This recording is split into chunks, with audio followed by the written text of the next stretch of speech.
Messieurs, dames, bonjour. Soyez les bienvenus sur cette petite vidéo des news Rush Duel. On est en live, comme tous les mercredis soirs, à peu près vers 20h30. Je dis ça à chaque fois, mais on traite d'abord l'actu TCG et ensuite on parle de l'actu Rush. Et vous allez voir que Axel Road a des petits supports sympatoches pour tous les decks présents dans Axel Road. Voilà, je sais pas si c'est clair ce que je dis, mais toutes les cartes qu'on va voir ce soir sont du support pour des archétypes qui existent déjà dans Axel Road. Sauf un. Mais ça reste du support quand même. La première carte que nous allons voir ce soir, c'est le remède secret de Médée.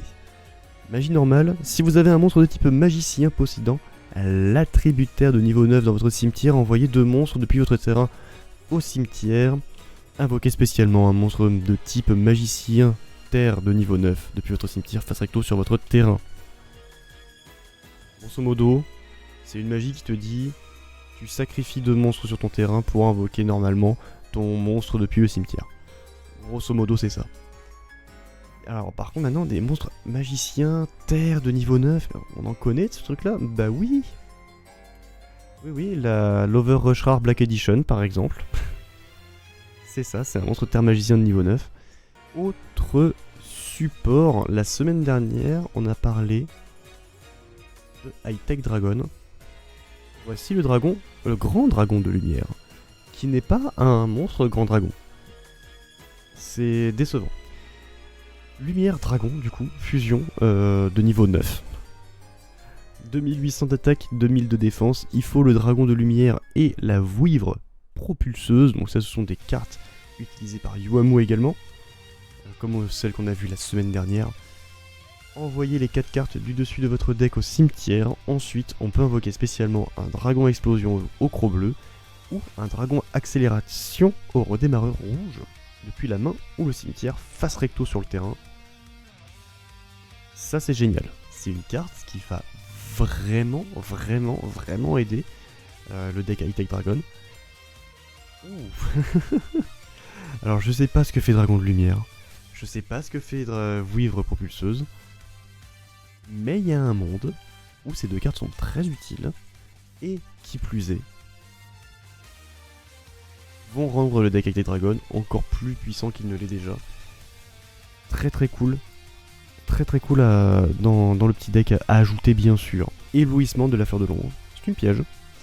Normal pour le coup.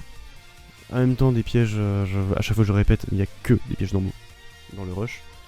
Lorsque votre adversaire invoque normalement un monstre, placez un monstre de type plante d'attributaire depuis votre cimetière au-dessous du deck. Changez le monstre invoqué normalement en position de défense à Zerso. Ensuite, vous pouvez invoquer spécialement un monstre de type plante avec 1000 de défense depuis le cimetière face recto sur votre terrain.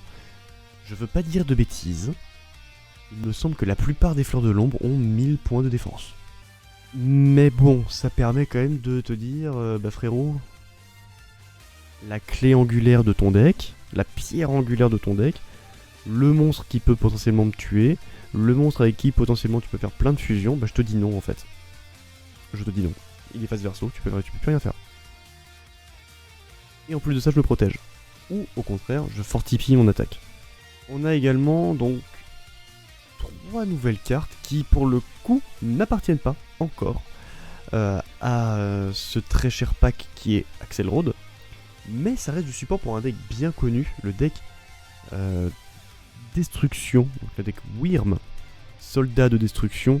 Donc là on a Knicker, ou Nicker, je sais pas comment vous le prononcez, j'ai envie de l'appeler Sneakers du coup.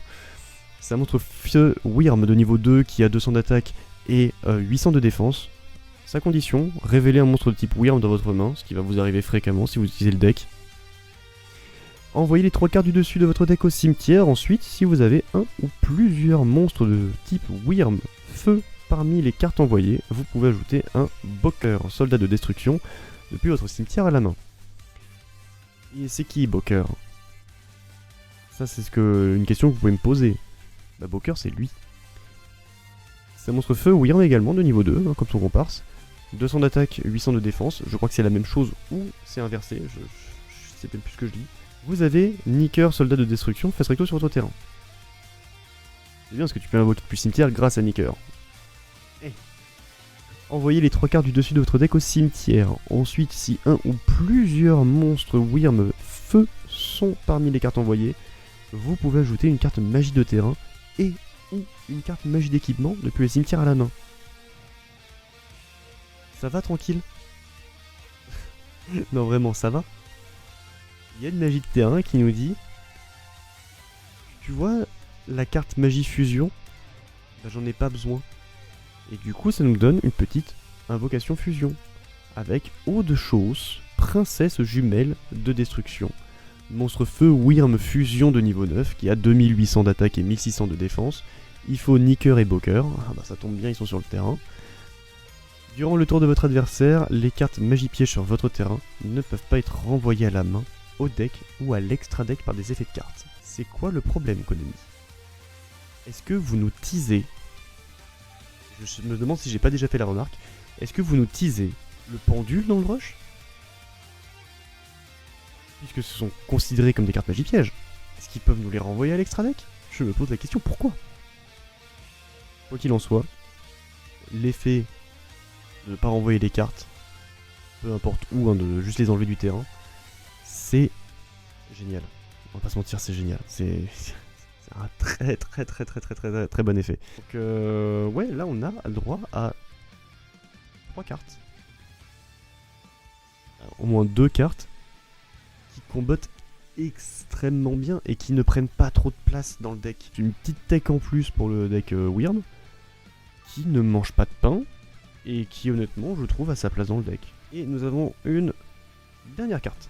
Alors elle c'est un petit peu le cheveu sur la soupe, ce qui n'a rien à faire là. Speeder magnétique. C'est un monstre terre rocher de niveau 4 qui a 1000 d'attaque, 0 de défense. La condition c'est placer une carte depuis votre main au-dessous du deck. Bon, pourquoi pas.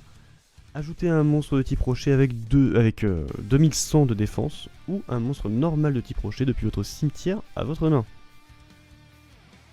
Ensuite, on peut invoquer par fusion en envoyant des monstres de type rocher depuis notre main et ou terrain comme matériel de fusion tout simplement. Étrange quand même. Vraiment je me demande ce qu'il fout là ce speeder. Mais il va accélérer, sans mauvais jeu de mots, un tout petit peu plus le deck guerrier magnétique qui bizarrement est placé sur les fusions. Alors je dis bizarrement. Ça paraît logique parce que la fusion magnétique veut dire que les aimants fusionnent entre eux. J'aurais peut-être plus préféré que le deck soit accentué autour des... comment ça s'appelle, du maximum. Eh bien, on va parler potentiellement d'une dernière carte, une carte que j'ai un peu ratée. Pendant un petit moment, j'ai fait une pause personnelle et professionnelle. Y a pas de souci, mon cher Aster. Et donc, on va parler d'une carte qui a été révélée, je crois, le 4 avril ou le 14 avril, il y a un mois environ. C'est... Alors, je n'ai pas le terme exact. Torna, le mage tourbillon, le mage tourbillonnant, je sais pas comment on pourrait la nommer. C'est qu'elle sort le mois prochain, dans le prochain V-Jump. Donc je me suis dit que c'était intéressant d'en parler. De ce petit monstre magicien ténèbres aux fusions de niveau 8, qui possède 2800 d'attaque et 1600 de défense. Il faut Torna, donc le tisseur de vent, et un monstre ténèbres magicien. Et on voit que, je voulais en parler parce que cette mécanique, c'est quand même très utilisé à l'heure actuelle dans les nouvelles cartes de Axelrod. Spécifique du coup à Sevens. Je dis que c'est intéressant d'en parler. Vous pouvez activer cet effet durant votre main phase, durant laquelle vous avez invoqué cette carte par fusion. Sélectionnez un monstre en position de défense sur le terrain de votre adversaire, détruisez-le. Ce qui est bien avec Torna, c'est que si tu l'invoques, tu peux placer un monstre en position de défense. C'est plutôt cool. Ensuite, vous pouvez sélectionner un monstre de magicien de niveau 9 depuis votre cimetière et l'invoquer spécialement. Voilà, ça c'est gratos. Magicien de niveau 9, c'est un petit peu comme la magie de tout à l'heure. Parce que là, pas besoin que ce soit un terre, pas besoin que ce soit un ténèbre non plus. Il faut qu'il soit niveau 9. Je pense qu'il y a certaines fusions Sevens qui sont de niveau 9. Bon, ressusciter un boss monster, c'est quand même pas déconnant. Voilà, donc je pense que cette carte a complètement sa place dans le deck Sevens. Et ben c'est la fin. C'est la fin des news Rush Duel. Merci d'avoir suivi jusqu'au bout. Vous avez les liens des partenaires et les miens dans la description si jamais vous voulez y faire un tour. Et je vous dis à la semaine prochaine pour de nouvelles cartes Rush Duel en espérant qu'il y ait de petites pépites encore plus classe.